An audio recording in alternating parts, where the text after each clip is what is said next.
பல குடியிருப்பு பகுதிகளில் அறிவிக்கப்படாத மின்வெட்டு இருக்கிறதா பொதுமக்கள் ஒரு புகார் சொல்ல ஆரம்பிச்சிருக்காங்க, கவனிச்சிங்களா? இப்ப நீங்க சொல்ற இந்த குறைபாடுகளுக்கு காரணம் கடந்த அதிமுக ஆட்சியில் 9 மாத காலம், அதாவது 2020 செப்டம்பர் மாசத்திலிருந்து பராமரிப்பு பணிகள் மேற்கொள்ளப்படவில்லை. இதனால நாங்க ஒரு 10 நாட்கள் துறையினுடைய உயர் அதிகாரிகள் கணக்கெடுத்து ஏறத்தாழ 1,60,000 பணிகள் மேற்கொள்ள வேண்டிய நிலையில் மின்வாரியம் இருக்கு.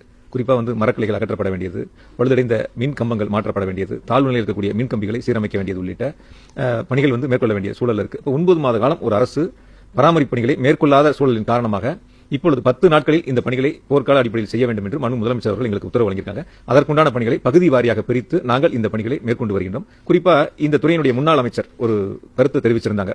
அதாவது விண்டு மில்லு ஓடுது, மின் இருக்கு, மின்சாரம் இருக்கு, ஆனா மின்தடை ஏற்படுது அப்படிங்கிற கருத்து சொல்லியிருந்தாங்க. நாங்கள் சொல்வது கடந்த அதிமுக ஆட்சியில் 9 மாத காலம் மின் பராமரிப்பு பணிகள் நடைபெறவில்லை. ஆதலால் இந்த 10 நாட்களில் அந்த பணிகளை செய்ய வேண்டிய கட்டாயத்தில் மின்வாரியம் இருக்கிறது. அதனால் இந்த மின் தடைகள் ஏற்படுகிறது. அதையும் முதலமைச்சர் அவர்கள் அறிவிப்பு கொடுத்து பகுதி வாரியாக பிரித்து